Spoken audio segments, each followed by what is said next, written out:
Bismillahirrahmanirrahim. Assalamualaikum warahmatullahi wabarakatuh.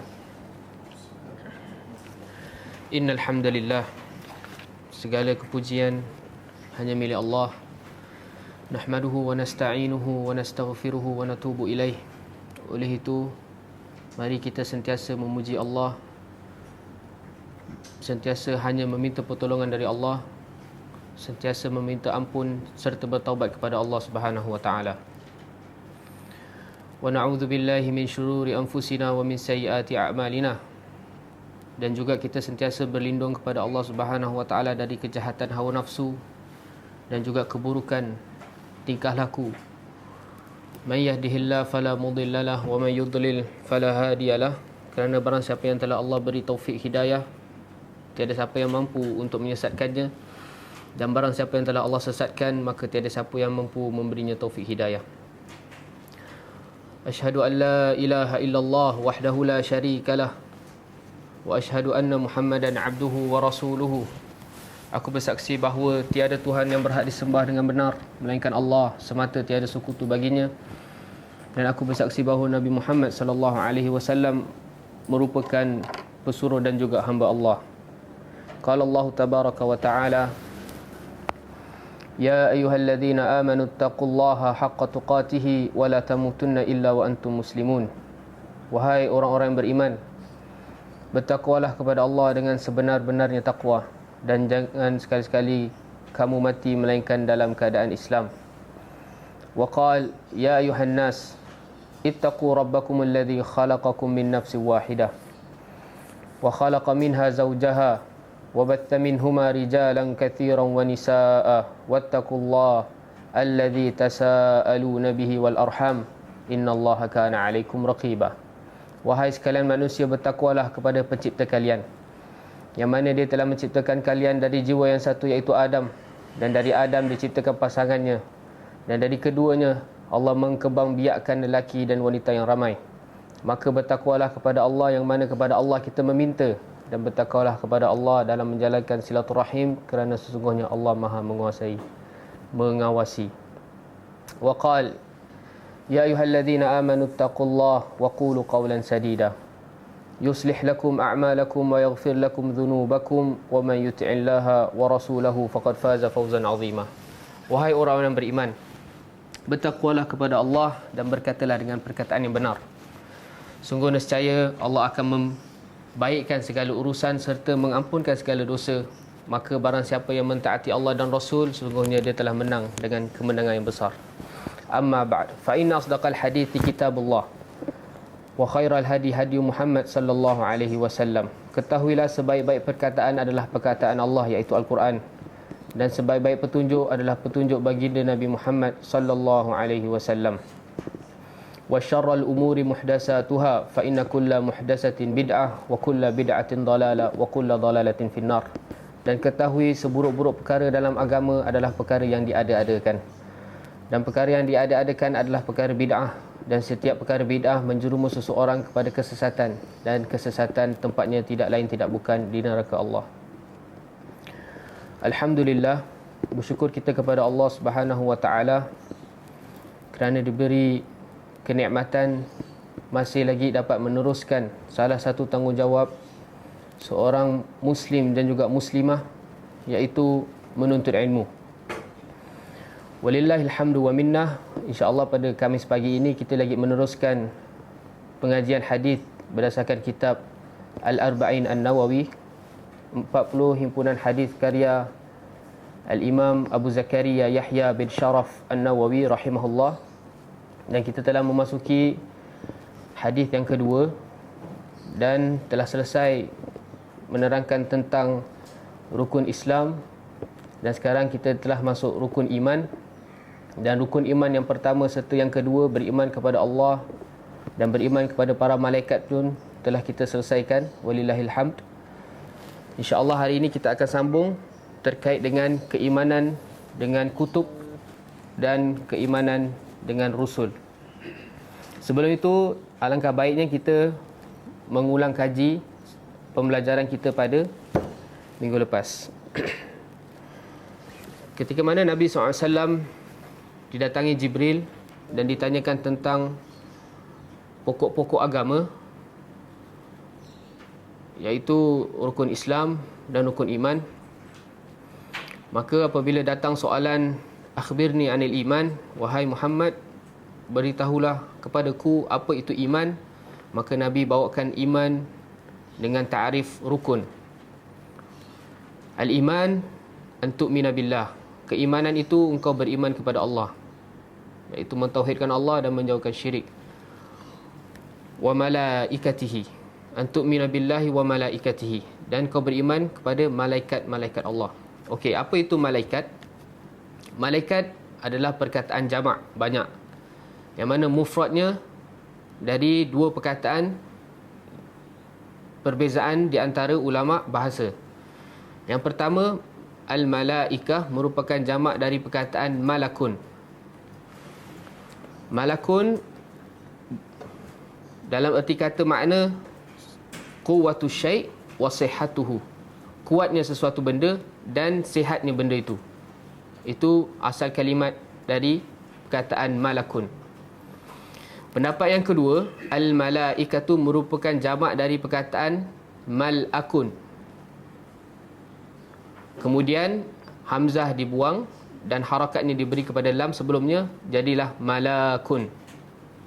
Dan malakun merupakan dari kalimat al-alukah yang bermakna ar-risalah. Jadi secara bahasa, al-malaikatu diambil dari dua mufrad yang berbeza. Yang pertama, malakun, yang menunjukkan kekuatan sesuatu benda dan kesihatan, iaitu menunjukkan benda itu kuat dan sentiasa sihat. Yang kedua, malakun, iaitu daripada perkataan al-alukah yang bermakna ar-risalah. Jadi dua-duanya boleh digabungkan kerana malaikat memiliki kedua sifat ini. Malaikat adalah satu hamba Allah yang kuat, yang sentiasa sihat, tak pernah sakit, bahkan tidak makan dan minum, dan kerjanya adalah membawa risalah Allah. Kemudian secara syarak, malaikat adalah makhlukatullah, makhluk Allah, samawiyatun, yang tinggalnya di langit, nuraniyatun, yang tercipta dari cahaya, azimatun qawiyatun, yang saiznya, bentuknya besar, sangat besar dan kuat, aqilatun mutakallimatun muridatun. Malaikat ini mempunyai akal dan mereka mampu untuk berbicara dan juga mempunyai kehendak. Dia bukan seperti robot. Kemudian seluruh akal ataupun keinginan untuk berbicara dan keinginan untuk melakukan sesuatu perkara, itu semua majbuluna ala ta'atillah, dicipta untuk mentaati Allah semata. Itulah malaikat. Kemudian kelebihan seterusnya, u'tiyat qudratan ala tasyakkuli bisuratil hasanah. Malaikat diberi keistimewaan dari Allah Subhanahu wa taala, kudrat ataupun kemampuan untuk tasyakkul, berubah kepada bentuk yang baik. Dan setiap ta'arif yang kita bawakan telah kita bawakan dalil dari Al-Quran. Kemudian berimannya kita dengan para malaikat tidak lari dari 4 perkara. Betul. Okey, sebelum tu, fanu'minu bihim ijmalan idza ujmil wa tafsilan idza fussil. Dan kita beriman dengan para malaikat secara ijmal, secara umum, jika dikabarkan dengan secara umum. Dan kita beriman secara tafsil jika dikabarkan secara tafsil, detail. Jika Allah menceritakan malaikat secara detail, maka kita beriman secara detail. Dan jika Allah menceritakan para malaikat secara umum, maka kita beriman secara umum, tidak ada tambah dan tidak ada kurang. Kemudian cara kita beriman dengan para malaikat tidak lari dari 4 perkara. Yang pertama, kita beriman dengan para malaikat dengan nama-namanya. Betul? Itu yang pertama kan? Okey, secara ijmal, nama para malaikat adalah di antaranya al-malaikah. Itu nama secara ijmal. Kemudian ada juga nama diberi oleh Allah Subhanahu wa taala Tak, secara umum. Al-kiramu al-bararah, utusan yang mulia. Kemudian as-safaratu pun utusan juga. Kemudian jundullah untuk tambahan, askar-askar Allah. Itu pun secara umum nama bagi para malaikat. Jundullah, jim, nun, dal, Allah. Jundu Allah. Suara tak kuat. Okay, saya berusaha untuk kuatkan suara sikit. Itu secara ijmal. Manakala secara tafsil, banyak di antaranya Jibril, Mikail, Israfil. Dan tiga nama ini dalam satu hadis doa iftitah solat malam Nabi SAW. Okey, dekat buku syarah Syekh Muhammad bin Salih Al-Uthaymin, dia menerangkan tentang hikmah kenapa Nabi SAW menyebutkan tiga nama ni ketika mana doa iftitah solat malam. Allahumma rabba Jibrail wa Mikail wa Israfil. Hikmah dia, setiap malaikat yang disebutkan, Jibril, Mikail dan Israfil, mereka semua ini diberi tanggungjawab untuk membawa kehidupan. Al-hayah, muwakkalun bihayatin. Mereka diberi tanggungjawab untuk membawa kehidupan. Macam mana tu? Okay, Jibril, kita tahu dia bawa kehidupan apa? Okay, Jibril dia punya tugas apa? Membawa wahyu. Dan membawa wahyu dia bawa kehidupan apa? Kehidupan hati. Jadi Jibril membawa kehidupan bagi hati manusia, iaitu membawa wahyu dari Allah. Kemudian Mikail, kerja dia apa? Hujan, tanaman. Itu kehidupan apa? Kehidupan dunia, kehidupan secara zahir. Manakala Israfil, kerja dia tiup sangkakala untuk kehidupan akhirat. Jadi ketika mana kita diberi nikmat oleh Allah Subhanahu Wa Taala untuk bangun di tengah malam, maka selayaknya untuk tambahkan lagi kesyukuran kepada Allah, kita baca doa iftitah ni. Ya Allah, Tuhan kepada Jibril yang menghidupkan hati aku dengan Al-Quran, Tuhan kepada Mikail yang menghidupkan aku dalam kehidupan ini, dan Tuhan kepada Israfil yang akan menghidupkan aku di akhirat kelak. Kemudian yang kedua, kita beriman dengan sifat para malaikat. Okay, secara ijmal, para malaikat tu sebagaimana di dalam ta'arif, dicipta dari cahaya, saiznya besar, mempunyai sayap dan lain sebagainya. Itu secara umum. Manakala secara tafsil, salah satu contohnya, kita beriman bahawa Jibril mempunyai 600 sayap. Itu secara detail. Dan malaikat pembawa arsy Allah, jarak dari hujung telinganya ke bahunya mengambil masa 700 tahun. Itu detail, itu sifat para malaikat yang diterangkan dalam nas secara detail. Maka kita beriman. Okey, soalan dia, kalau ada pertanyaan, kalau malaikat pembawa arsy Allah besarnya hujung telinga hingga bahu 700 tahun, kalau telinga, bahu 700 tahun, agak-agak hidung ke bahu berapa ratus tahun? Tak boleh. Kita tak boleh cakap 1000 tahun. Sebab tu kita cakap, kita beriman secara tafsil apabila dia bawa secara dah cukup. Tak perlu kita tambah, kalau dia ada hujung telinga, maknanya dia ada kelopak telinga dan sebagainya, tak perlu. Bagaimana Allah kabarkan hujung telinga, syahmatul udhun, dah kita beriman dengan hujung telinga. Bagaimana Allah kabarkan dia mempunyai bahu, kita beriman bahu, tak perlu kita tambah ada siku dan lain sebagainya. Kemudian kita beriman dengan jumlah para malaikat. Secara umum, secara ijmal, jumlah para malaikat tidak terkira melainkan Allah Subhanahu Wa Taala sahaja yang tahu. Sebagaimana Allah Subhanahu Wa Taala berfirman, "Wa ma ya'lamu junda rabbika illahu." Surah Al-Mudaththir ayat 31. Dan tidak ada siapa yang tahu jumlah askar-askar Allah, askar-askar pencipta kamu wahai Muhammad, melainkan dia Allah Subhanahu Wa Taala.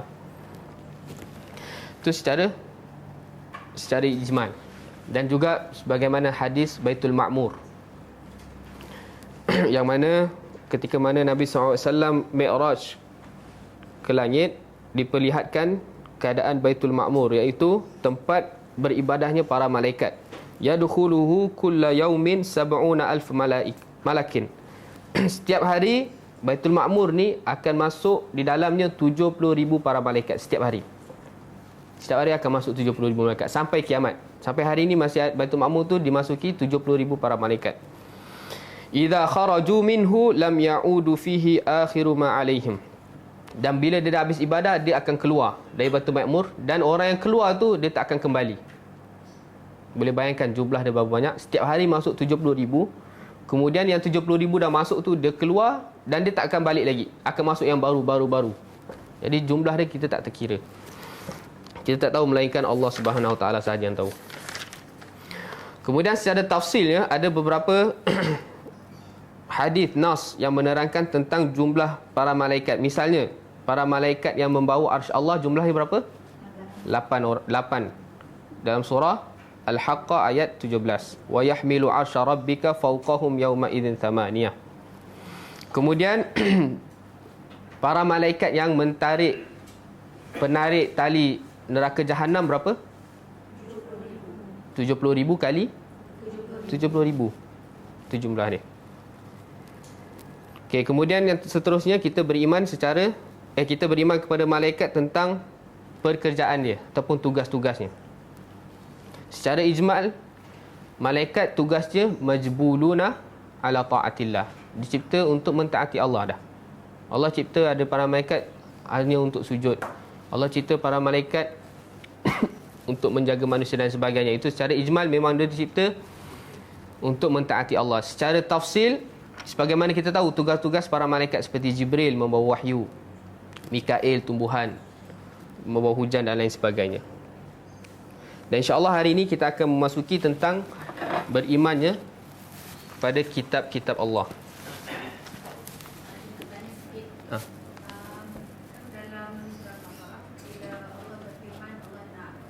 Malaikat dah tanya kenapa nak ditimpa sedangkan mereka manusia akan merosakkan bumi. Macam mana malaikat tu tahu? Sebab tu kita cakap malaikat ni tadi takrif dia mampu berbicara dan mempunyai keinginan. Tetapi semua itu dicipta majbulun ala taatillah, untuk mentaati Allah. Dia tanya pun atas kehendak Allah. Kemudian Allah dah beritahu sebab mereka tak tahu, mereka beriman. Dia tak ingkar. Faham? Macam mana dia tahu manusia buat rosak? Tak, dia tak, time tu manusia belum diciptakan. Dia tengok bangsa jin dah ciptakan. Ada khilaf di kalangan ulama siapa yang diciptakan. Ada cakap jin, ada cakap selain jin, binatang dan sebagainya. Dan memang ketika tu bangsa jin, kalau kita ambil qaul ni, memang dia suka berperang, menumpahkan darah. Jadi dia mengkiaskan, mungkin Allah nak ciptakan makhluk lain selain kita yang suci ni, mungkin akan melakukan benda yang sama. Tapi ada hikmah yang besar di sebaliknya. Sebelum manusia. Iblis adalah bangsa jin, diciptakan dari mimmarijim min nar, dari percikan api. Okey, kita masuk. Bismillah. Okay, hari ini kita masuk keimanan yang ketiga, iaitu al-imanu bil kutub.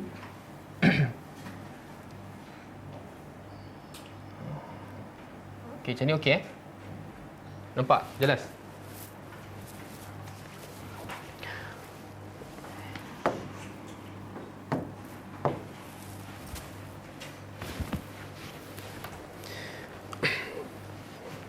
Siapa yang dah hafal hadis? Dah 10 siri dah ni.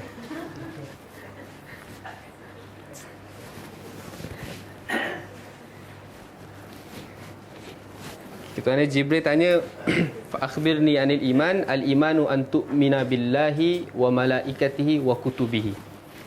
Okey. Al imanu bil kutubi. Okey, al kutub secara bahasa lughatan merupakan perkataan jamak dari kitabun. Ini adalah masdar perkataan kataba yaktubu. Kataba yaktubu kitaban ataupun kitabatan.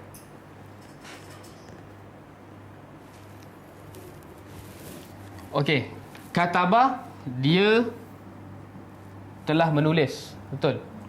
Fi'il madhi. Yaktubu dia sedang menulis, fi'il mudhari'. Kata terbit dia kitabun ataupun kitaban, makna dia apa? Tulisan. Betul tak? Tetapi kitab ni yang kita tahu sekarang makna dah jadi bahasa Melayu, adakah ia tulisan ataupun benda yang ditulis di dalamnya? Sebab tu kitabun bermakna maktubun. Macam ilahun bermakna makluh. Dari perkataan Allah kan, itu adalah masdar dari aliha ya'lahu, ilahan, tetapi bermakna makluh, yang disembah. Begitu juga kitab. Kitab macam mana? Terjemahan bahasa Melayu ni kitabun. Kitabun, terjemahan bahasa Melayu kitab. Ni kitabun ni merupakan masdar, kata terbit, tetapi masdar bermakna maktub, isim maf'ul, yang ditulis.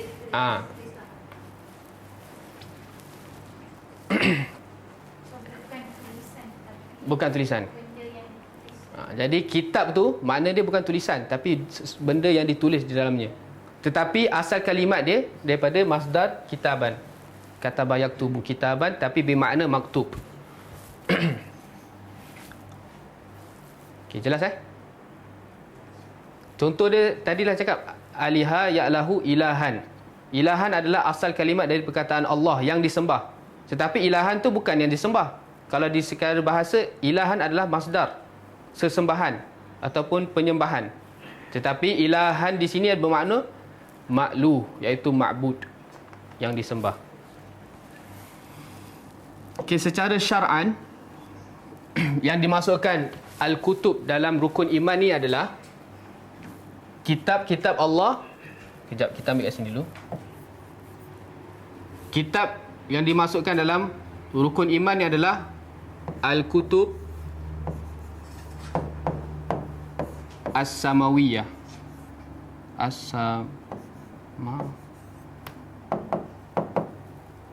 Nampak tak?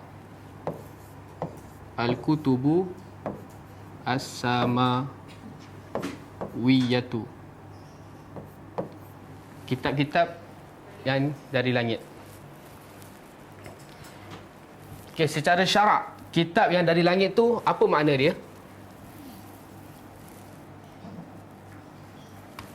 Ia adalah kalamullah,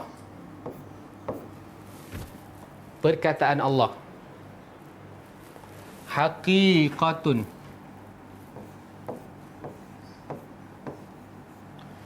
perkataan Allah hakikat, secara hakikat, bukan majaz. Bila kita sebut hakikat, dia kata lawan bagi majaz. Kenapa Ahlussunnah wal Jamaah, ulama Ahlussunnah wal Jamaah menerangkan ini? Kenapa dia menerangkan perkataan Allah secara hakikat? Sebab ada kelompok yang mendakwa kitab Allah ni adalah perkataan Allah, dia beriman, tapi secara majaz, bukan hakikat. Maksudnya, bila kita cakap kalamullah secara hakikat, nanti kita akan bahas. Ada harf, ada saut, ada suara, ada huruf. Macam kita sekarang cakap kan? Itu dah jelas.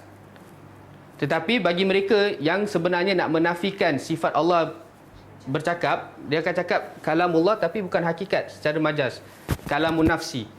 Macam kita kan sekarang cakap dalam hati kan? Majaz tu maksudnya dalam hati. Majaz, ada sebahagian kelompok tu dia mahukan kalamun nafsi, cakap dalam hati. Itu dah jelas bertentangan dengan akidah Ahlussunnah wal Jamaah. Jadi bila Allah sebut, Allah menurunkan kitab Allah ni, yang mana di dalamnya terisi dengan perkataan-perkataan Allah, dan ia adalah perkataan Allah secara hakikat, hakiki, bukan majazi.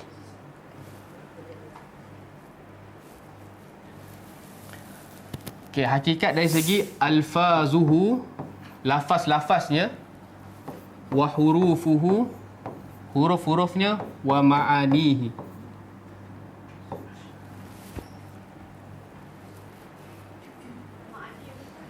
makna-maknanya. Sorry, ni bukan, ni baris bawah semua ni. Mudah pada ni. Haqiqatu alfazihi wa hurufihi wa ma'anihi.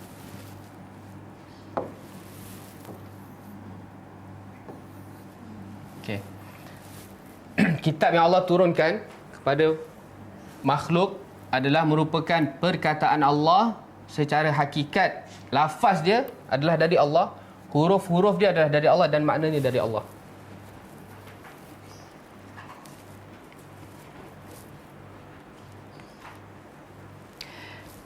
Perenggan yang pertama ni merupakan rad ataupun bantahan untuk kelompok yang mendakwa kalamullah ni bukan hakikat tapi majazi. Mungkin kita orang awam tak dengar benda ni. Tapi kalau datang syubhat kita dah tahu benda ni telah salah di sisi Ahlus Sunnah wal Jamaah.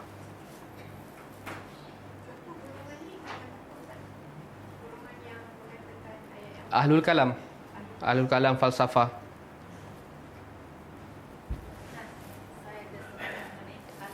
Kan yang kita fikir kalau air laut diguna untuk menuliskan Allah, saya kalau habis air laut pun Takkan tak cukup kan. Jadi kalam Allah tu adakah dia ada selain daripada Al-Quran ni ada? Semestinya Al-Quran hanya syai'un min kalamillah, secebis dari perkataan Allah.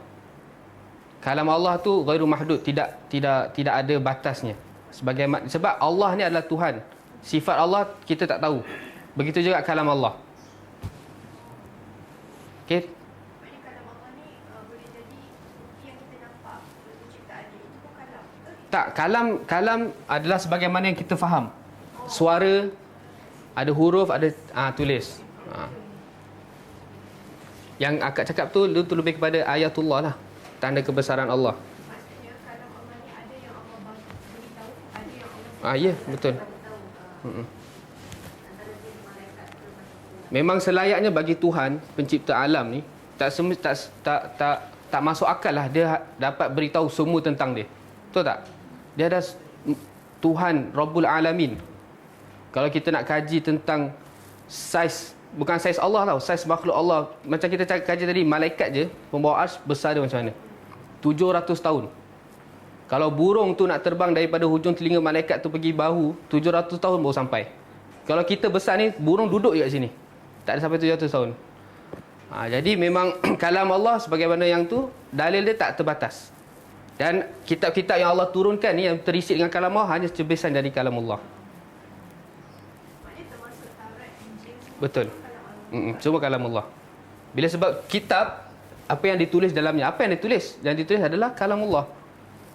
Okey, jelas Okey, jadi yang pertama ini adalah rad ataupun bantahan bagi orang yang meyakini dia beriman Allah ada kalam, tapi dia mengatakan bahawa kalam Allah itu adalah majazi, bukan hakiki. Tak. Kita Ahlus Sunnah menerima apa yang Allah kabarkan secara hakiki. Kemudian kalam Allah ni wahwa dan ia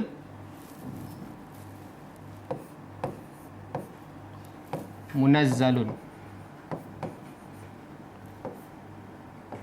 ghairu makhluqin. Dan perkataan Allah ia adalah diturunkan dan bukan makhluk. Perkataan Allah bukan makhluk. Perkataan Allah adalah sifat Allah yang diturunkan kepada kita. Ini bantahan bagi orang yang mendakwa bahawa Al-Quran adalah makhluk. Kenapa dia mendakwa Al-Quran adalah makhluk? La. Itu bagi syafaat, memang kita yakin bahawa Allah yang bagi syafaat. Tak, kenapa dia nak betul-betul berusaha sampai macam kita tahu kan Imam Ahmad kena masuk penjara disiksa sebab nak menegakkan ataupun nak bertegas bahawa Al-Quran adalah kalamullah, bukan makhluk. Kenapa orang tu nak mengatakan Al-Quran tu makhluk, bukan kalamullah? Sebab dia nak menafikan Allah, sifat Allah berkata. Ini golongan Mu'tazilah. Dia nak menafikan sifat Allah. Maknanya Sebab dia cakap kalau kita cakap Allah berkata, seakan-akan kita mensamakan Allah dengan makhluk. Tak. Allah berkata kama yaliku bi jalalihi. Bagaimana sepatasnya bagi Allah. Laisa kamitslihi syai' wa huwas samiul basir. Dan ini fitnah bi khalqil Quran terjadi pada zaman Imam Ahmad. Dari golongan Mu'tazilah. Jadi barang siapa yang meyakini bahawa Al-Quran adalah makhluk, dia kafir. Al-Quran merupakan perkataan Allah, bukan makhluk. Tetapi kertas ink yang tertulisnya dia dalam Al-Quran tu, itu adalah makhluk. Tetapi perkataan misalnya alif lam mim, ini adalah perkataan Allah. Jelas Itu akidah Ahlussunnah wal Jamaah. Okey, minhu bada'a, dan perkataan Allah ni dari Allah ia bermula, wa ilaihi ya'udu, dan kepada Allah lah ia dikembalikan. Allah lah yang pertama menurunkan kalamullah ni berupa wahyu, dan kepada Allah lah pada akhir kelak berdasarkan hadis yang sahih akan ditarik. Akhir zaman nanti Quran akan jadi kosong. Kemudian kalam kitab ni, beriman dengan kitab, kita yakini secara syarak wa innallah takallama bihi biharfin wa sautin. Okey, kita sampai sini dulu. Dan kitab yang kita baca setiap hari, kita tadabbur setiap malam, merupakan Allah sendiri yang berbicara dengan huruf dan dengan saut, dengan suara. Bukan ilham, bukan mimpi ke, bukan sesuatu perkara yang Jibril tiba-tiba dah ada ilmu dia. Tak. Allah berbicara dengan Jibril. Sebab ada orang mendakwa benda ni, Al-Quran ni, dia bukan Allah berbicara. Dia akan tiba-tiba macam Jibril dah tahu. Masuk kat dada Jibril, akhirnya Jibril beritahu Muhammad. Tak. Itu bertentangan dengan hadis ataupun nas yang sarih. Nas yang jelas daripada Al-Quran maupun Sunnah. Hakikat, betul. Okey, kita boleh buka. Kita habiskan dulu takrif dia, lepas tu kita bagikan dalil. Kemudian perkataan Allah ni, yang Allah berbicara sendiri dengan huruf dan suara, sami'ahu Jibril, didengar oleh Jibril. Bukan Jibril tiba-tiba masuk kat dada dia, ataupun rasa ilham, ataupun kalamun nafs, kata hati, tidak ada suara. Tak. Itu semua bertentangan dengan nas yang soreh dalam Al-Quran. Kemudian wa anzala bihi Jibril ala rusulillah. Kemudian setelah Jibril dengar dari Allah, kemudian Jibril sampaikan, Jibril turun dengan kalamullah ni bihi, kepada utusan-utusan Allah. Itu makna kitab secara syarak. Okey, dalil dia boleh buka surah Al-Baqarah ayat 75.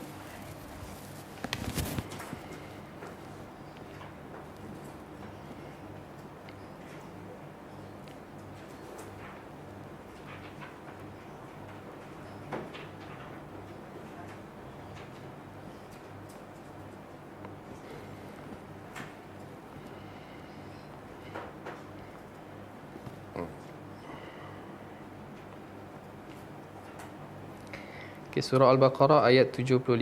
Allah Subhanahu Wa Taala berfirman,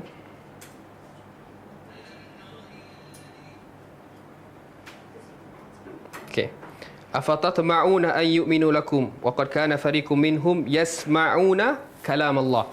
Jelas. Summa yuharrifunahu min ba'di ma aqaluhu wa hum ya'lamun. Apakah kamu masih mengharapkan mereka akan percaya kepada kamu, wahai Muhammad, padahal segolongan daripada mereka telah mendengar perkataan Allah, firman Allah, lalu mereka mengubahnya setelah mereka memahami, sedangkan mereka mengetahui. Itu jelas perkataan kalamullah kat situ. Ayat 75. Dah khali apa ni? Kathir. Tak apa, tak payah. Kemudian dalil seterusnya Al-Baqarah juga ayat 253.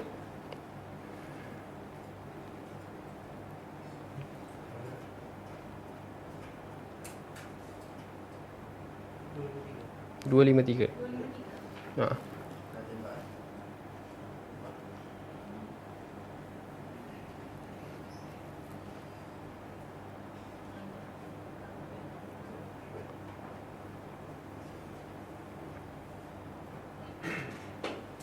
Kejap. 253. 253 betul lah.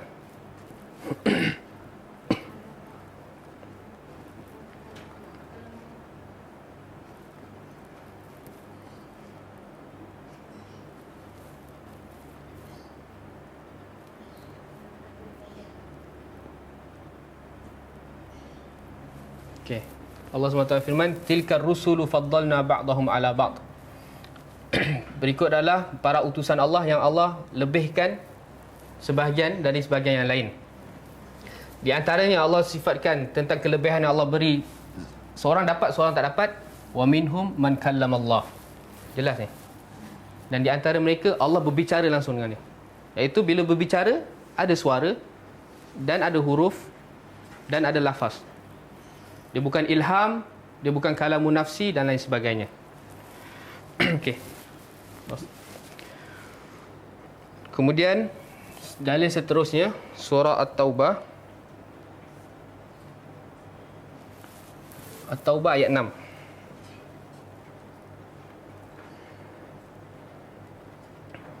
Allah berfirman, "Wa in ahadun minal musyrikin istajaraka fa'ajirhu hatta yasma'a kalam Allah.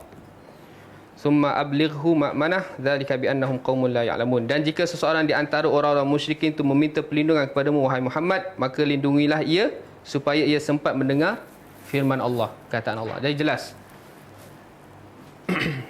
Akidah Ahlussunnah wal Jamaah jelas menetapkan apa yang dikabarkan oleh Allah Subhanahu wa taala. Bagaimana hakikatnya? Laisa kamitslihi syai'. Okey? Okey, خلاص. Anak saya tak perlu. Sebab banyak lagi. Anak buka kat phone ni. Kemudian juga surah As-Saba ayat 23. Boleh tulislah. Jadi semua dalil-dalil menunjukkan bahawa Al-Quran ataupun kitab-kitab yang terdahulu memang isinya merupakan kalamullah secara hakikat, bukan majazi. Dan dia bukan makhluk, ia sebahagian dari sifat Allah.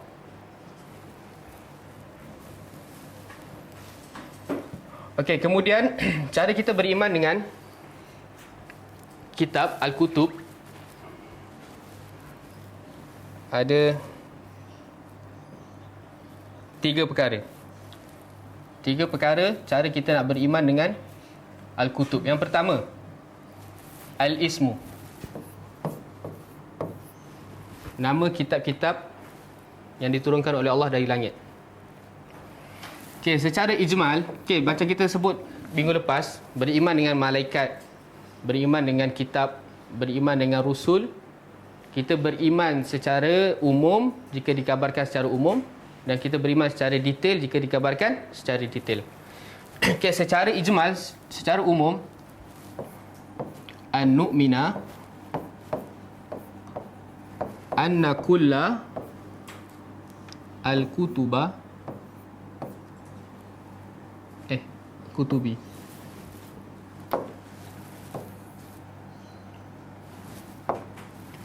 wahyullah. Wahyullah. Kita beriman bahawa semua kitab-kitab yang dikabarkan oleh Allah Subhanahu wa taala merupakan wahyu dari Allah. Kemudian wa tanzilahu ala kulli rusulin. Jadi kitab-kitab yang diturunkan merupakan wahyu dari Allah, dan ia juga diturunkan pada setiap rasul. Setiap rasul ada kitab dia. Secara ijmal, secara umum, semua rasul yang Allah utus di atas muka bumi ni ada kitab untuk guide diorang. Dalil dia surah Al-Baqarah ayat 213. Sama Suhuf Ibrahim. Nanti kita akan belajar secara detail nama dia. Jadi secara umumnya semua rasul dia ada kitab dia. Secara umum. Dalil dia surah Al-Baqarah ayat 213.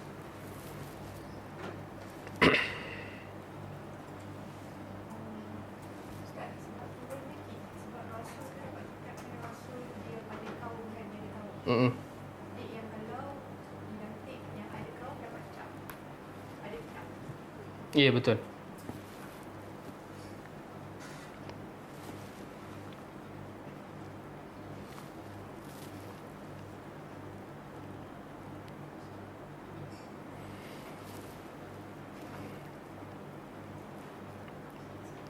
Okey.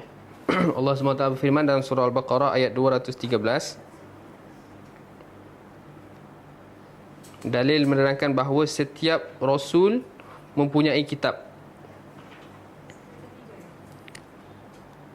Allah SWT berfirman, wa kana an-nasu ummatan wahidatan faba'athallahu an-nabiyyina mubashshirina wa mundhirin wa anzala ma'ahumul kitab.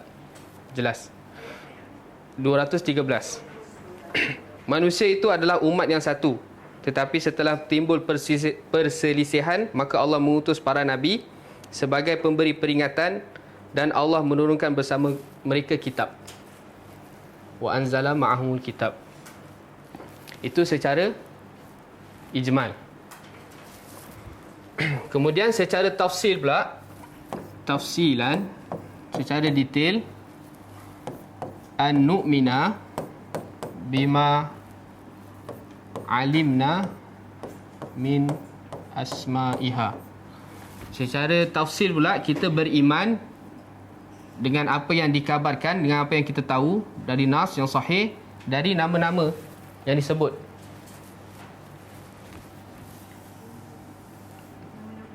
Nama-nama kitab tu ada 5 yang disebut. Tapi jumlah dia adakah sebatas 5? Tak.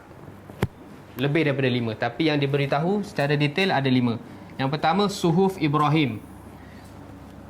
Lembaran-lembaran Ibrahim. Jadi Nabi Ibrahim memang ada kitab. Suhuf Ibrahim wa Musa.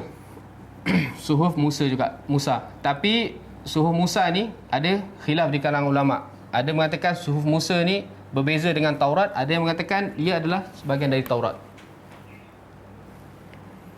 Kalau kita nak mengikut pandang ulama mengatakan Suhuf Musa ni berbeza dengan Taurat, maka 6 lah jumlah dia. Tapi yang lebih rajih wallahu alam, Suhuf Musa ni termasuk daripada Taurat. Kemudian kitab Zabur. Okey, dalil Suhuf Ibrahim wa Musa surah Al-A'la ayat 19. Kemudian kitab Zabur. Dalil dia banyak. Salah satunya surah An-Nisa ayat 163. 19.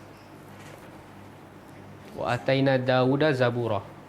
Tu kitab Zabur diberikan kepada Nabi Daud, telah tercatat dalam surah An-Nisa ayat 163. Kemudian Taurat, Injil, kita dah tahu banyak. Salah satunya surah Al-Imran dan banyak lagi. Okey, kalau nak catat surah Al-Imran ayat 3 dan ayat 65.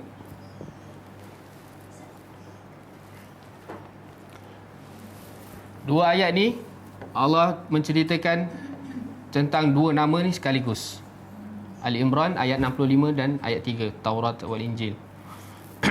Kemudian yang terakhir adalah kitab yang ada di antara kita, iaitu Al-Quran, untuk Nabi Muhammad SAW. Ini Nabi Isa, Nabi Musa, Nabi Daud. Ini untuk Nabi Ibrahim. Dalil dia yang Allah sebut tentang Taurat, Injil dan juga Al-Quran ada dalam surah At-Taubah ayat 111. Itu Allah sebut sekali 3. At-Taubah ayat 111.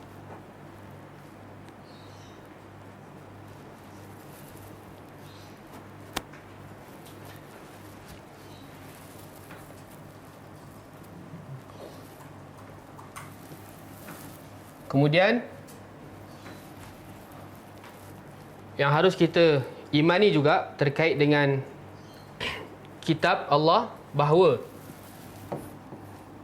an nu'mina bi annal Qur'ana huwa khatimul kutub.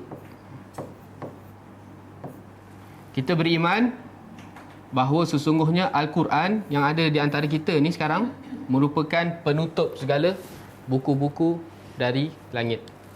Itu kita kena imani. Jika ada seseorang beriman bahawa setelah Al-Quran ada lagi kutub samawi, dia kafir. Kemudian Al-Quran merupakan khatim, kutub, penutup, dan juga nasikh wa nasikhun lima qablahu, dan dia menghapuskan segala hukum hakam, khabar yang ada sebelum Al-Quran. Dalil dia surah Al-Ma'idah ayat 48.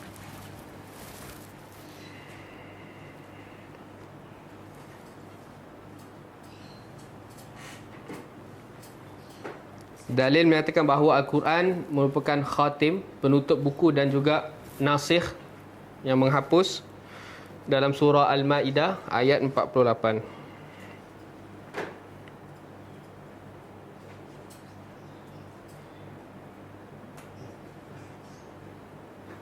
Allah Subhanahu wa taala berfirman, "Wa anzalna ilaikal kitab bil haqq musaddiqan lima baina yadayhi minal kitab wa muhaiminan alaih." Wajhu dalalah dia apa? Muhaiminan alaih. Kitab wa muhaiminan alaih. Yang ni wajhu dalalah dia. Dan telah kami turunkan kepada engkau wahai Muhammad Al-Quran dengan membawa kebenaran dan membenarkan apa yang sebelumnya, iaitu kitab-kitab yang diturunkan sebelumnya, dan ia juga sebagai muhaiminan, sebagai hakim. Muhaiminan itu adalah hakim, penghukum. Okey, dah.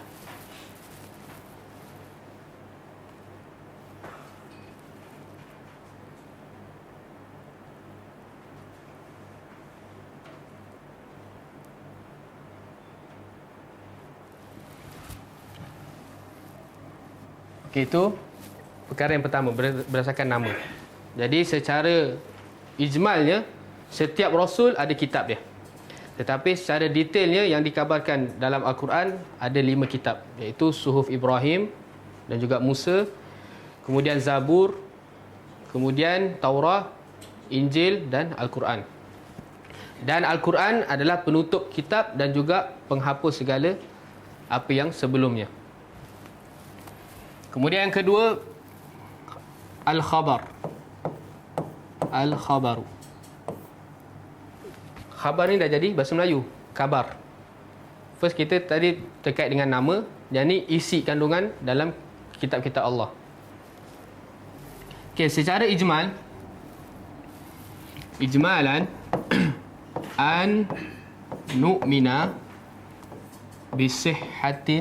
bisihhati ma fil kutubi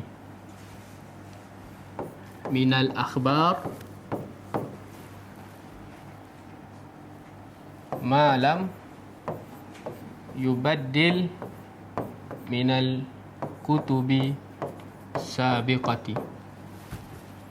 Okay, secara ijmal kita kena beriman dan yakin bahawa segala isi kandungan yang telah Allah turunkan dalam kitab-kitab terdahulu maupun kitab Al-Quran adalah semua benar, sahih. Apa yang Allah kabarkan semua adalah benar kerana ia dari Allah. Akan tetapi yang kita beriman dengan kebenaran kandungan Al-Quran secara mutlak, kebenaran dalam kitab Allah secara mutlak adalah Al-Quran sahaja. An-nu'mina bisihhati ma fil kutub itlaqan huwa Al-Quran. secara mutlak Al-Quran semua isi kandungannya adalah benar. Kerana Allah dah janji bahawa Allah akan menjaga dia. Inna nahnu nazzalna dzikra wa inna lahu lahafizun. Surah apa?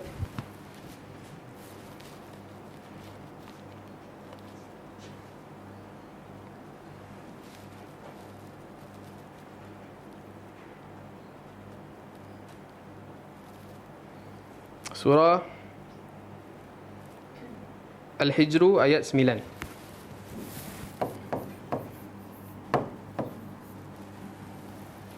Bahawa Allah sendiri yang mengatakan bahawa Al-Quran telah Allah turunkan dan Allah akan jaga isi kandungan dia. Al-Quran je. Tetapi kitab-kitab yang sebelumnya Allah tak, amanah ni Allah tak pegang. Kitab-kitab yang sebelum ni seperti Taurat dan Injil, penjagaan dia Allah amanahkan kepada manusia itu sendiri. Tapi manusia akhirnya mengubah dia. Sebab tu di sini ada ta'liq, malam yubaddil minal kutubis sabiqah. Semua apa yang dikabarkan dalam kutub-kutub ataupun kitab-kitab Allah, kita kena percaya dan imani kebenarannya selama mana malam yubaddil, tidak diubah daripada kitab-kitab yang sebelumnya. Jadi kitab Injil, kitab Taurat yang ada dekat zaman kita sekarang ni, kita kena tolak. Sebab dia dah berubah berdasarkan dalil dia, surah Al-Ma'idah ayat 14. Ayat 13. Surah Ma'idah ayat 13.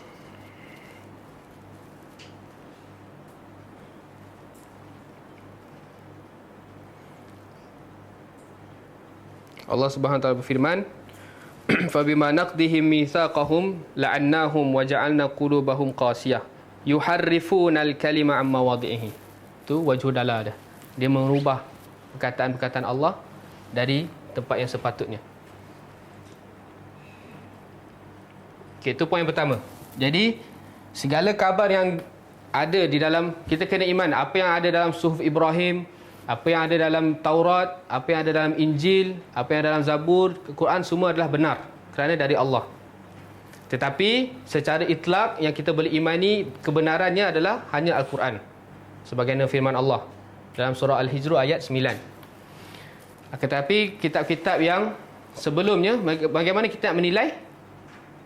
Kita kena menilai dengan Al-Quran, sebab Al-Quran adalah khatimun, penutup, dan juga sebagai penghukum.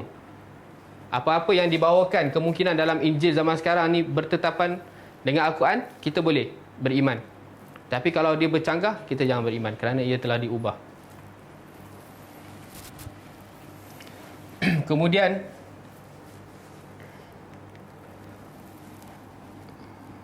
secara umum, secara ijmal, nu'minu bi annal kutuba mustamilatun alal huda. Macam mana? Betul, masih ada khabar. Isi kandungan dalam kutub-kutub Allah, kitab-kitab Allah. Jadi isi dia, kita kena wajib beriman bahawa segala isi yang terkandung dalam kitab-kitab yang diturunkan oleh Allah mustamilatun, dipenuhi ataupun diisi dengan hidayah, huda, al-falah, kejayaan, as-sa'adah, kebahagiaan fid dunya wal akhirah. Jadi memang Allah utus Rasul, kemudian Allah bagi Rasul tu kitab untuk apa? Untuk hidayah bagi manusia, untuk kejayaan, kebahagiaan di dunia dan di akhirat. Semua kitab isinya secara umumnya adalah untuk membawa manusia kepada kejayaan dunia dan akhirat. Kemudian wa annaha, dan kitab-kitab Allah juga qaimatun ala tauhid wal iman bil akhirah. Dan semua kitab-kitab yang Allah utus untuk para rasul, wajib kita beriman bahawa di dalamnya terkandung tentang tauhid.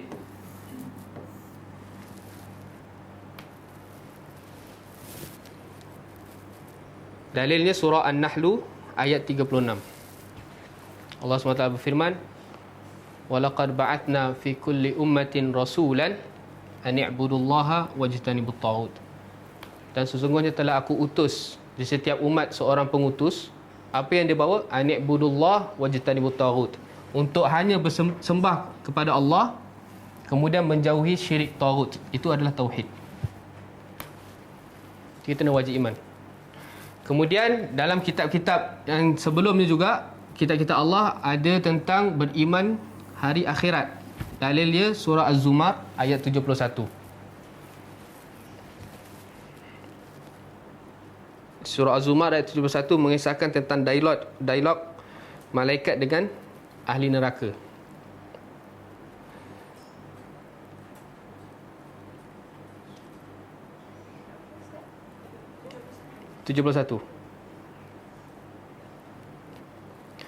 Allah Subhanahu wa taala berfirman, wasiqal ladzina kafaru ila jahannama zumara hatta idza ja'uha futihat abwabuha wa qala lahum khazanatuha alam ya'tikum rusulun minkum yatlu 'alaikum ayati rabbikum wa yunzirunakum liqa'a yaumikum hadha. Wa yunzirunakum liqa'a yaumikum hadha, tu garis bawah. Malaikat tanya, kenapa kau boleh masuk neraka sedangkan Allah dah utus pengutusnya untuk membacakan kepada engkau ayat-ayat Allah dan memberi peringatan tentang hari ni, hari kiamat ni, kau dah masuk neraka ni. Jadi malaikat cakap semua rasul yang Allah utus di dalam kitab dia terkandung tentang beriman dengan hari akhirat.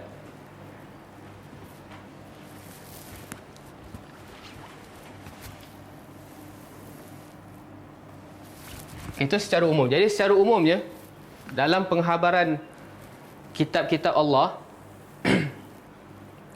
kita kena beriman bahawa semua yang terkandung dalam kitab itu adalah sahih, adalah benar kerana ia dari Allah. Tetapi keimanan kita tentang kebenaran terisi kandungan dalam kitab secara mutlak hanya kepada Al-Quran sahaja. Bagaimana firman Allah, wa inna nahnu nazzalna dzikra wa innahu lahafizun. Kemudian bagaimana kitab-kitab yang terdahulu, yang jadi penghukum dia adalah Al-Quran. Jika sama dengan Al-Quran, maka kita boleh terima. Jika tidak sama, kita kena tolak kerana ia telah diubah berdasarkan dalil surah Al-Ma'idah ayat 13. Kemudian dalam kitab-kitab yang Allah utus bersama para rasul juga, ia terkandung tentang kebahagiaan, kejayaan, hidayah bagi manusia untuk kehidupan dunia dan akhirat. Dan ia juga terkandung dalam kitab-kitab yang telah Allah turunkan, iaitu berisi tauhid. Dan ini adalah asal dakwah setiap manusia, iaitu tauhid. Setiap da'i ketika mana dia ingin memulakan dakwahnya, dia kena bermula dari tauhid. Dan ini adalah sunnah para anbiya. Kemudian juga terisi dalam kitab-kitab yang telah Allah turunkan adalah beriman dengan hari akhirat. Dan setiap tu adalah ada dalilnya. Okey, secara detail pula, isi kandungan dalam kitab-kitab yang terdahulu secara detail. Allah berfirman dalam surah Al-Fath ayat 29. Cuba buka.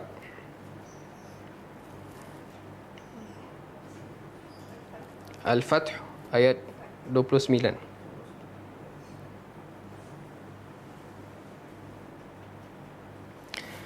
Allah SWT berfirman, Muhammadun Rasulullah walladzina ma'ahu asyidda'u 'alal kuffar ruhama'u bainahum tarahum ruk'an sujjadan yabtaghuna fadlan minallahi wa ridwana simahum fi wujuhihim min athari sujud. Ya Allah menerangkan tentang sifat Nabi dan para sahabat, bagaimana sifat mereka, Allah puji. Kemudian dzalika mathaluhum fit Taurah. Allah dah cerita sifat para sahabat ni jauh sebelum diciptakan para sahabat. Itu dalam kitab Taurat dah ada. Jadi jelas. Jadi isi kandungan Taurat di antaranya Allah menceritakan tentang sifat-sifat sahabat Nabi Muhammad SAW. Itu secara detail. Jadi kita kena beriman bahawa memang dalam Taurat ada tentang khabar Allah menerangkan sifat-sifat para sahabat. Bagaimana sifat dia dalam ayat tu? Asyidda'u 'alal kufar ruhama'u bainahum tarahum ruk'an sujjadan yabtaghuna fadlan minallahi wa ridwana simahum fi wujuhihim min athari sujud. Itu sifat mereka. Wa mathaluhum fil injil, dan juga ada dalam kitab Injil. Itu secara detail. Ni, wajhul dalalah dia ni, sifat tentang para sahabat tu Allah terangkan dalam Taurat dan juga Allah terangkan dalam Injil. Jadi secara detail kita kena wajib beriman bahawa dalam Taurat dan Injil ada perkara yang berisi tentang sifat para sahabat.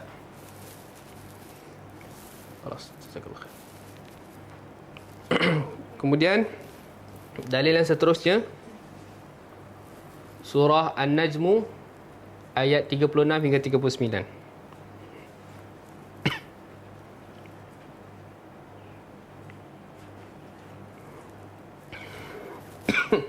Allah SWT berfirman, Am lam yunabbi bima fi suhfi Musa. Allah nak ceritakan tentang apa yang ada dalam suhuf Musa. Apa isi kandungan dia? Wa Ibrahim alladhi wafa. Dan juga dalam suhuf Ibrahim. Secara detail Allah nak ceritakan yang pernah Allah turunkan untuk Nabi Musa dan juga Nabi Ibrahim. Apa isi dia? Alla taziru waziratun wizra ukhra. Bahawa tidak ada seseorang menanggung dosa seseorang yang lain. Jadi tidak ada istilah suami tanggung dosa isteri. Kemudian juga dalam surah Al-A'la ayat 16 hingga 19.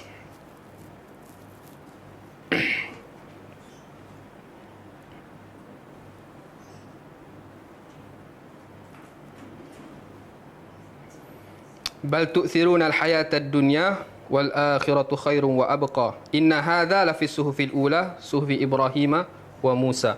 Jadi dalam suhuf Ibrahim dan Musa Allah menceritakan tentang manusia ni melebihkan kehidupan dunia, sedangkan akhirat tu khairun wa abqa, lebih baik dan lebih kekal. Itu secara detail. Jadi secara detail ni yang dikabarkan oleh kita bahawa ada dalam kitab Taurat dan kitab Injil menceritakan tentang sifat-sifat para sahabat. Dan juga dalam suhuf Ibrahim dan juga Musa menerangkan tentang bahawa tidak ada siapa menanggung dosa yang lain. Masing-masing tanggung dosa sendiri. Dan juga dalam dalam suhuf Ibrahim dan Musa bahawa kebanyakan manusia ni akan melebihkan dunia, sedangkan Allah dah beritahu akhirat tu lebih baik, jauh lebih baik dan kekal selamanya. Itu dari segi al-khabar. Kemudian yang terakhir, dari segi al-ahkam, hukum hakam yang terkandung dalam kitab-kitab yang diturunkan oleh Allah Subhanahu Wa Taala. Tak, ni dah kita masuk nombor 3 dah ni. Yang nombor 2 tadi al-khabar kan. Yang ketiga al-ahkam, hukum hakam. Lebih detail lagi. Khabar tu lebih umum.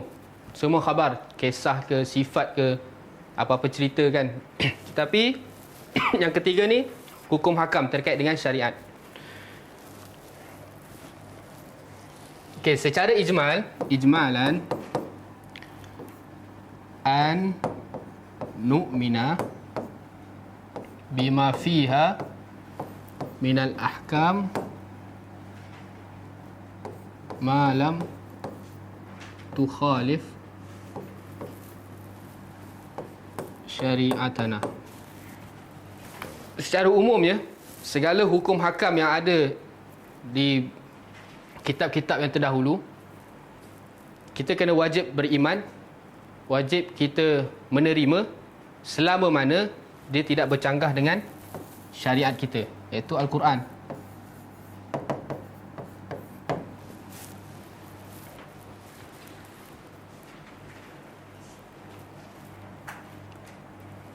Ustaz, maksud terima ni kita amalkan ke macam mana? Kalau Al-Quran membawakan kisah tentang ini merupakan syariat yang terdahulu, kemudian datang perintah, kita amalkan. Jadi penghukum dia apa? Al-Quran. Contoh macam kalau zaman Nabi Musa nak bertaubat kena bunuh diri. Itu bertentangan dengan syariat kita, kita tak boleh. Sekarang kita Tak boleh terima. Khabar dia wajib kita terima. Tetapi hukum dia kita tak boleh terima. Sebab apa? Sebab dia dah menyelisihi syariat kita yang terkait dengan dalam Al-Quran. Itu secara ijmal. Okay, secara tafsil tafsilan, secara detailnya, contoh puasa. Kan? Allah SWT berfirman dalam surah Al-Baqarah ayat 183. Kutiba alaikumusiyam ayat 183. Telah diwajibkan ke atas kamu berpuasa kama kutiba 'alal ladzina min qablikum, sebagaimana telah diwajibkan ke atas orang terdahulu. Jadi puasa ni juga syariat orang yang terdahulu, kaum-kaum yang terdahulu. Kita melaksanakan juga syariat mereka sebab apa? Sebab ada datang perintah dari Al-Quran.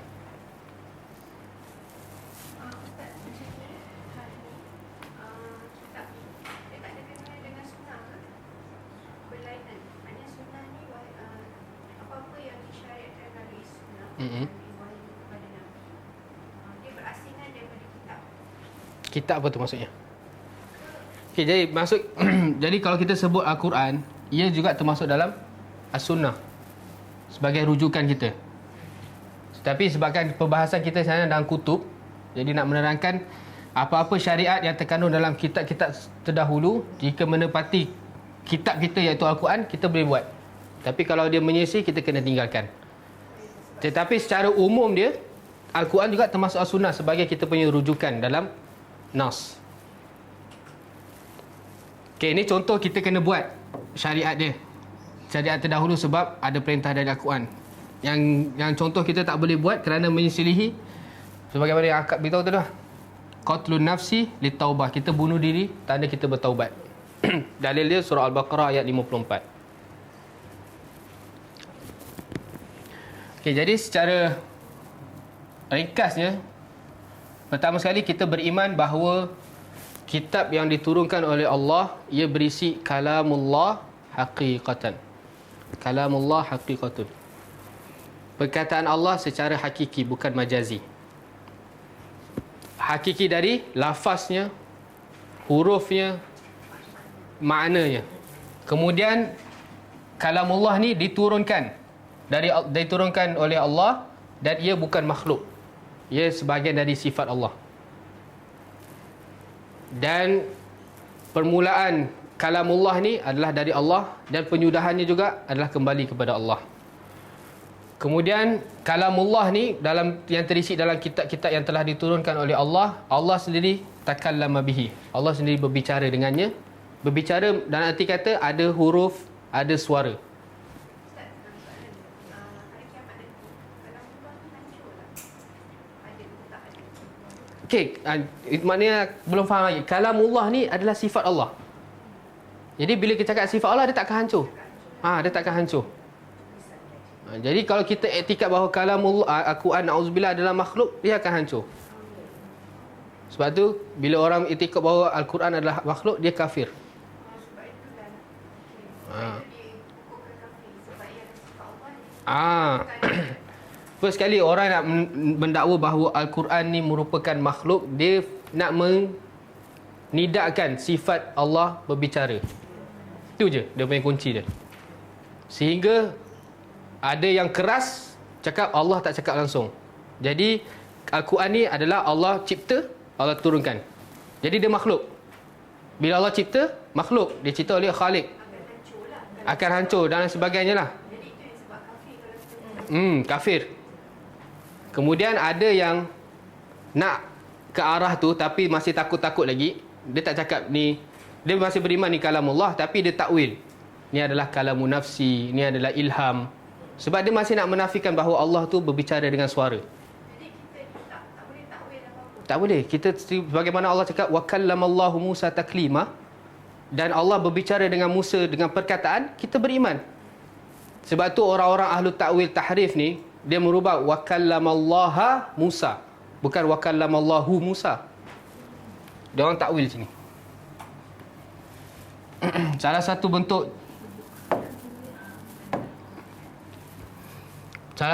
tahrif dalam Al-Quran yang dilakukan oleh ahlul kalam ataupun falasifah ni, orang falsafat, dia mentahrif ayat Allah. Allah SWT firman kan, wa kallamallah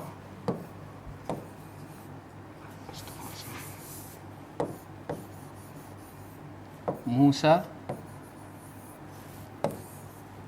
taklima. Okey.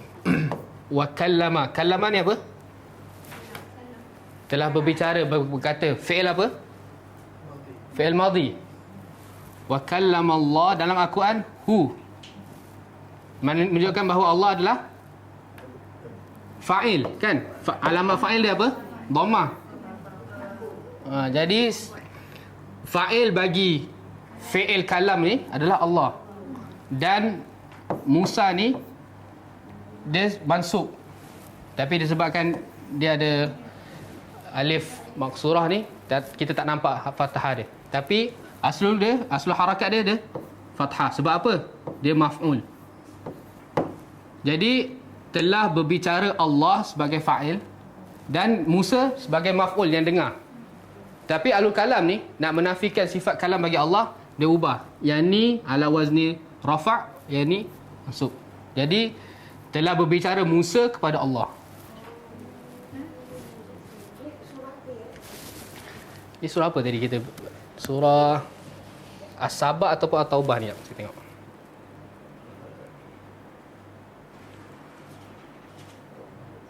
At-Taubah.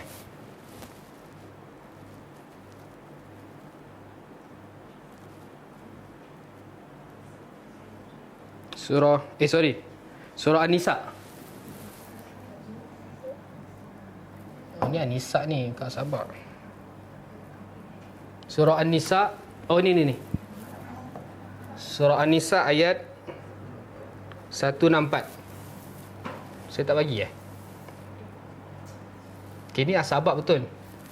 Surah An-Nisa 164. Kita ada tak apa. Ni surah An-Nisa 164. Allah SWT berfirman, wa rusulan qad qasasnahum 'alaika min qabl wa rusulan lam naqsushum 'alaik wa kallamallahu Musa taklima.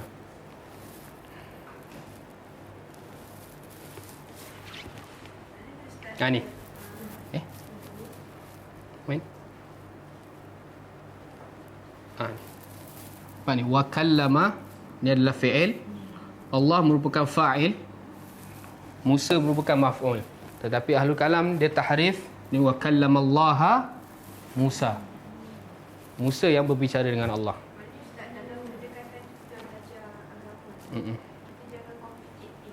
Betul.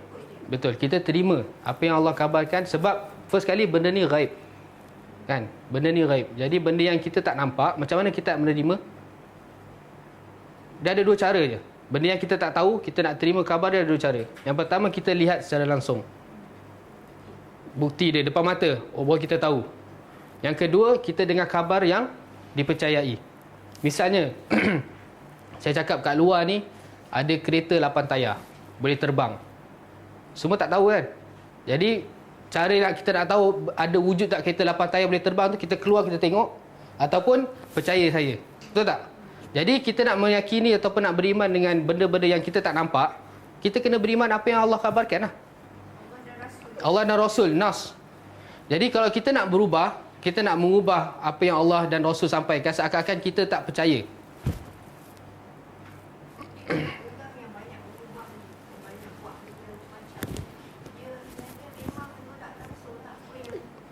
Jadi dia ada berapa kelompok. First kali, benda yang terkait dengan pengubahan sifat Allah ni, berkait dengan zat Allah ni, ia sebenarnya tercetus dari orang-orang falsafah, ahlul kalam, yang mana dia mengedepankan akal berbanding nas. Akal nombor satu.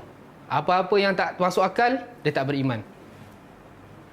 Dan akhirnya daripada pemikiran ni lah lahir pemikiran-pemikiran kelompok-kelompok yang lain, yang kita nampak seakan-akan nak menjerumus ke situ, tapi dia masih takut-takut lagi.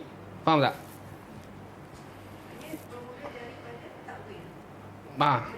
Takwil, ta'til. Betul. Sebab tu kita dah sebut bahawa sumber rujukan kita adalah Al-Quran dan Sunnah. Tidak ada yang kedua dan ketiga. Tetapi mereka apabila mengikut hawa nafsu, mereka tambah. Ada mimpi, ada akal dan lain sebagainya. Sebab tu bila dia dah mengedepankan akal, bila nas bercanggah dengan akal, dia ubah. Faham? Bila berkaitan dengan mimpi pula, bila dikabarkan oleh dia punya tok guru ataupun lain sebagainya, tidak ada nas, bahkan bertentangan, tapi dia terima. Sebab apa? Dia yakin bahawa itu adalah sumber agama. Faham tak? Jadi kita Ahlussunnah wal Jamaah, sumber agama kita adalah Al-Quran dan Sunnah, atas kefahaman para salafus salih. Sebab nak faham dengan orang awam yang tak ada susah nak nampak. Tak, sebenarnya macam ni, orang awam lebih senang. Orang awam dia punya fikrah, pemikiran dia tak tercampur, tak terkotori dengan falsafah ni, lebih mudah. Bila kita cakap Allah berbicara, dah terima. Allah berbicara. Okay, bagaimana selayaknya bagi Allah? Secara hakikat dia selayak bagi Allah. Betul tak? Tetapi bila sampai dekat orang-orang yang ahlu kalam yang dia pakai akal, Allah berbicara macam mana? Sedangkan Allah tu yang mencipta zaman, Allah yang mencipta, Allah ada sebelum 500,000 tahun. Takkan Allah baru nak cakap dengan banyak dia bertimbul persoalan demi persoalan. Akhirnya dia punya rumusan dia, kita tak menerima lah sifat Allah. Wallahualam. Sebenarnya saya nak, khalas. Sebenarnya nak ambil beriman kepada Rasul juga, tapi dah pukul berapa dah ni? 11.50 dah ni. Saya dah siap tulis dah ni. Ni. Minggu depan Okey, wallahu taala alam. Jadi kesimpulannya, al-kalam ni selain daripada ikut hawa nafsu, kemungkinan untuk kepentingan diri timbang ada di Semestinya apa-apa perkara yang keluar daripada Al-Quran dan Sunnah, kemungkinan tak mereka tu maksudnya inilah cabaran kita yang nak teguh dengan Al-Quran dan Sunnah. ya, semestinya. Setiap zaman tu ada ujian dan ujian masing-masing. Jadi sebab tu kita sebagai orang Islam yang mengaku Islam ni tidak ada kata henti untuk menuntut ilmu. Kita kena sentiasa menuntut ilmu demi menuntut ilmu, dan kita kena berdoa kepada Allah agar diberi petunjuk sebagaimana yang Allah inginkan. Masih recording, belum tutup lagi. Jadi sebab tu kalau kita belajar secara detail, secara mendalam ni, kita punya keimanan boleh bertambah. Sebab apa? Kita bersyukur kita dapat faham sebagaimana yang Nabi dan para sahabat faham. Itu satu kenikmatan yang paling besar. Di samping kenikmatan kita dapat masuk Islam lagi, kita bangun Islam, kita masih beriman kepada Allah. Di samping kedua, kita masih dapat meneruskan lagi panji perjuangan para sahabat.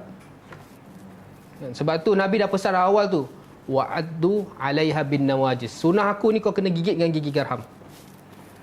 Segala ta'assub individu seseorang kita kena buang jika dia bertentangan dengan Al-Quran dan Sunnah. Jika saya pun dekat meja ni, Ustazuna Abdul Mu'in, kalau dia bercakap bertentangan dengan Al-Quran Sunnah, kita tinggalkan. Betul tak? Itu tahap kita punya pemikiran. Kita tak mengikut satu individu.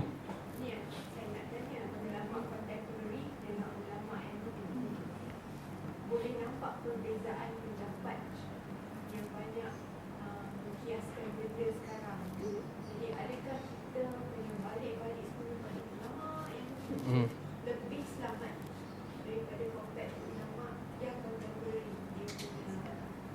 Jelas. Kalau itu jelas jawapannya, kita kena ikut yang terdahulu.